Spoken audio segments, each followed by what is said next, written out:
Hi, welcome back guys, this is your friend, Mr. Fused Fiction Hub, bringing you another amazing story. This is the next part of the story, 2 Feet Short by Garrett Wellist. Chapter 9. Nezu gave him special permission to leave campus after the training class with Aizawa. I see no point in keeping you here, just be sure to consider your safety, he had said. That permission sadly came with a long lecture by the mammal about imported teas and how China's tastes differ from Japan's. Toshinori was only able to slip out once the phone rang, interrupting the one-sided conversation. As he walked down the streets of the city, having already left the school grounds, he thought about the conversation he'd had with Izuku. I don't know if I want to go back to the way I was. Why on earth wouldn't he? He was a smart kid. Of course he knew what he lost by this, how much time was wasted. Sure, he could use one for all with a significant amount of ease, but he'd missed so much experience. Draining. Toshinori let out a sigh and shoved his hands into his pockets. He had already tried to call for one for all, just in case it might have returned, but he never got an answer. He was right back where he started. It wasn't all bad though. Now he lived some extra years,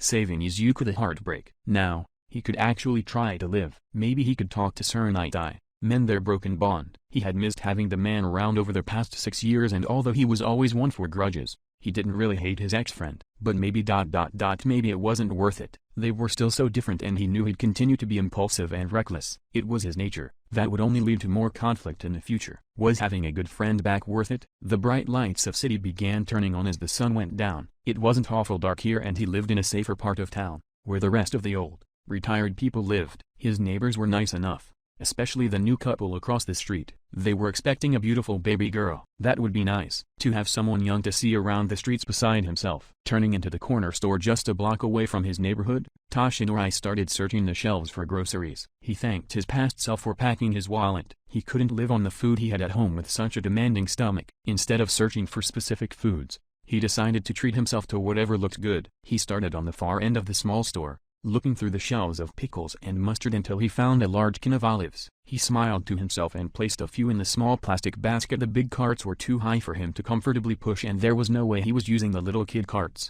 He turned down the chips aisle, grabbing 1 or 2 bags, and laughed at the pizza-flavored potato chips in disgust. The pickle-flavored chips were even worse. He looked through brands, debating whether to go cheap or go quality. Quality won out. The next aisle had a whole new level of temptations. The hundreds of bags of candy calling for him personally. There was more sugar here than he had ever eaten before in his life, especially after these past 6 years. He took bags of caramel, gummies, Pocky sticks, chocolate bandas, and added some misplaced roasted seaweed for something salty. His basket was filling quickly, and his house was still in need of real food, so he started at the international food section. Going straight for the American area only showed more candies and a few sauce packets. His prize was boxed macaroni and cheese. A woman with 4 small children surrounding her joined him in the frozen foods aisle. She checked around for any sign of a parent and gave him a strange look when she found no one. He ignored her, hoping she didn't ask about his parents or why he was out alone. He grabbed some easy meal, shoved it into the oven for an hour, and bam, dinner is served. A child about the age of 4 walked up to him, staring at his array of candy. Look mama, he gets candy. Oh number. He really hated making parents mad with his example, especially when it came to food, although no child had ever been jealous of his dry noodles and oatmeal before. She called him back over, the child whining all the way. With a sigh, he turned out of the island into the next, just to be followed by the young child. He stared as Toshinori pulled open the freezer door, putting a pint of French vanilla bean ice cream into his basket. This was going to be a pain to carry home. Mama, he gets ice cream. It's just 300 yen. Come on. He was awful loud about his complaining as well. Toshinori made a break for the checkout, not wanting to get dragged into the scene if the kid started crying, but his luck had other ideas. As he made to run, the basket bit against the blonde's shin, tripping him and spilling his groceries all over the floor. He landed headfirst into the tile floor, his nose throbbing with pain. He hoped the fell had killed him to save him the embarrassment. Oh no. Are you okay, dear? The mother from earlier came rushing, card forgotten, and helped him to his feet. Her face was laced with concern as she dusted his shirt off. You took quite the fall there. She wiped his face. Apparently there had been more dirt on the floor than usual, and picked his groceries. He wasn't sure why he didn't move to help. It could have been the throbbing pain in his nose that made his eyes water, or maybe it was simply the face that he was still in shock from the fall. Before he could convince his body to move, she was already handing him his basket. Are you okay? A hand under his chin tilted his head to look at the mother in the eyes. She gave him a warm smile and let him take the basket. Be careful, okay? Toshinori gave her a nod and she sent him off. The walk to the checkout was less shameful than he had imagined it would be. He slipped into line easily, going unnoticed by other shoppers. The cashier gave him a strange look. Typically 12-year-olds didn't shop alone, but he didn't ask. But the girl bagging his groceries did. Paper or plastic? She asked.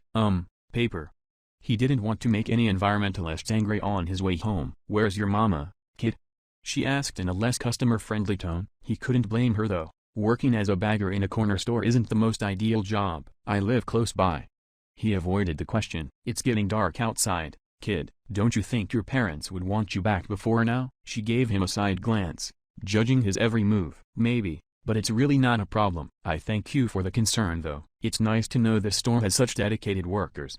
He gave her his biggest smile. She looked at him for a few seconds, finishing her job quickly, and handed the 2 bags to him. Before he could leave, she placed a hand on his shoulder. Her look more serious than irritated now. You can't assume you'll get protected, especially with All Might gone. Stay safe, kid. She gave him a firm nod before returning to her job. He thought about her words as he walked home in the dark. Was this how everyday civilians approached his downfall? He was so used to hearing the extremes from the media. It made him smile. If people were starting to look out for each other, protecting each other, finally gaining some bits of common sense that he may have taken from them, then maybe his fall wasn't so bad after all. Toshinori didn't get the chance to have a movie night once he got home. His neighbor's dog had gotten lost again and the couple across the street left to go to the hospital. The baby was due today. He sighed as he sat down on his couch, groceries shoved away in the lower cabinets, and threw his backpack onto the cushion beside him. He pulled out his phone for the first time since that morning and scrolled through the unread messages and missed calls. He had a few from his Yuku, mostly videos and articles he had found interesting and anything else notable through his day. He had a text from Mrs. Madraya asking about the parent-teacher meetings they'd had and if his age change would affect those. He chuckled to himself. Him turning into a 12-year-old didn't stop her from worrying it might have made it worse, therefore the meetings were still needed. He continued scrolling once the message was sent. He had a missed call and a few messages from Namasa about the meeting. With a sigh, he read through the series of apologies. Niao, Tashi, I'm sorry if what I said this morning made you upset. Niao, that was stupid to say. Of course it made you upset. Niao, let me try again. Tashi, I'm sorry for making you mad. I just wanted to throw the idea into the mixing bowl in case it sparked an answer. Niao, I hope this doesn't mean you're taking Mikins away. Frowns.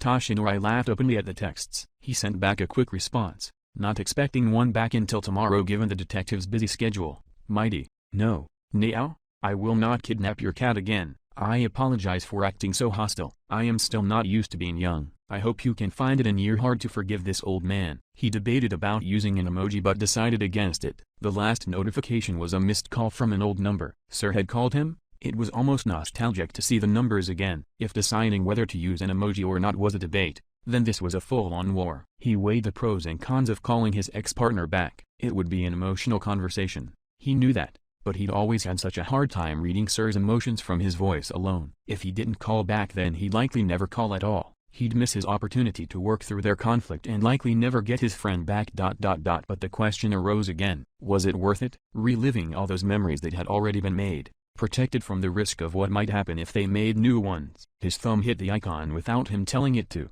He panicked as it rang, but didn't move to hang up. His anxiety grew with every ring. He stood up to pace the length of his living room. Just when Toshinori thought he wouldn't pick up, the ringing stopped and Sir's voice came from the speaker of his phone. His body froze as he listened. All Might, if you called me just to get the notification off of your phone, then tell me. I do not have the energy nor the time for this. Sir sounded too tired. Toshinori couldn't bring himself to speak. He couldn't trust his voice to not crack and his eyes were already starting to water. He was really too sensitive like this. All Might, don't tell me you but dialed me. His voice was less tired by this time, but it still held irritation. This really was going to be a rough call. And no.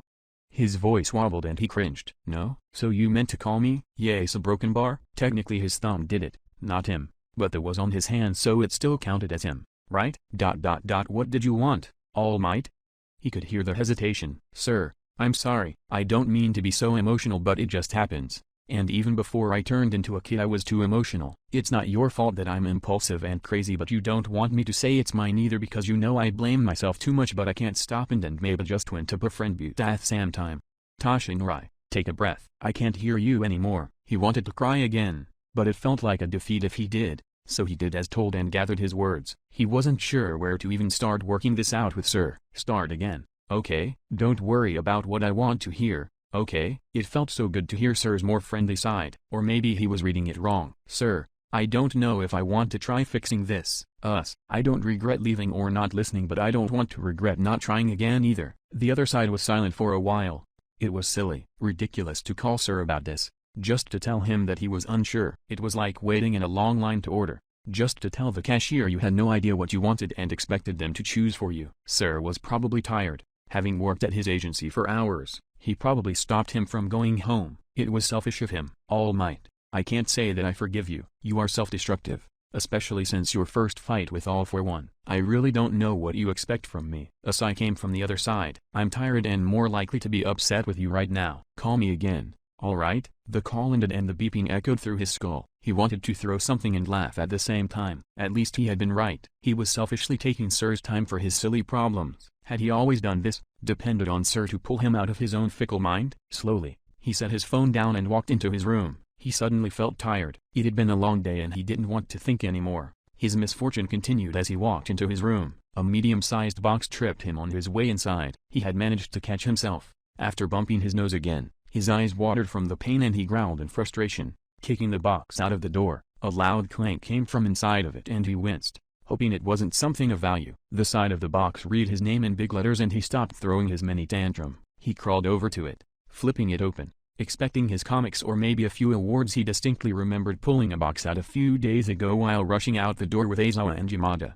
Toshinori was met with the smiling face of his master. He sucked in a breath. Had he really forgotten how beautiful she was? He slowly picked up the photo. Torino-sensei was with her, along with himself, around the same age as he currently was. This was the only photo Nana took of herself. She hadn't even sent one to her son before sending him away. Looking back into the box, he saw more pictures and a file. How long had this been here? Picking up another photo, he gasped and nearly dropped the frame. It was Nana and her master. She was a bit older than he had been in the last photo, but she smiled brighter than he had ever smiled. She always had. His vision blurred as he looked at her soft, young, alive face. Her master looked so proud of her. He looked at her the way he'd always hoped he looked at him and the way he himself looked at his successor. The next picture showed her master as a young boy with someone else and the line continued until the photos were black and white and fuzzy. It didn't go all the way back to All For One's brother, but it gets to his successor's successor. He lined the photos in order on the hardwood floors and watched each person, each warrior who had fought against that monster and lost, everyone who got him his dream.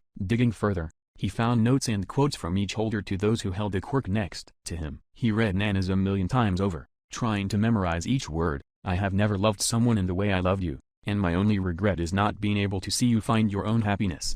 I trust you to find as great a successor as you were. Finally, he pulled out the file. It held dozens of handwritten stories. Some talked about their experiences with the quirk and a few others. Nana's talked about learning to tell the difference between her own quirk and the others in One For All. Teaching him must have been a struggle. How did you teach a quirkless kid to use a superpower, especially one so complicated? One story, faded and written in neat cursive, told about a very strange incident. He and his successor had changed ages not long after the quirk was passed. All For One had tracked and killed him easily in his weakened form. His successor continued on, saying that the quirk was easier to control, but his knowledge on its possibilities and what it could do was lacking. I will never get that time back, but I cannot let this be the downfall for One For All. I will search for my own successor soon. I have accepted this fate as permanent. That is the nature of my grandfather's quirk. Toshinori found nothing else about the incident. He assumed One For All was passed down through family for a while before All For One began targeting the older families. This mishap, his and Izuku's mess, was permanent.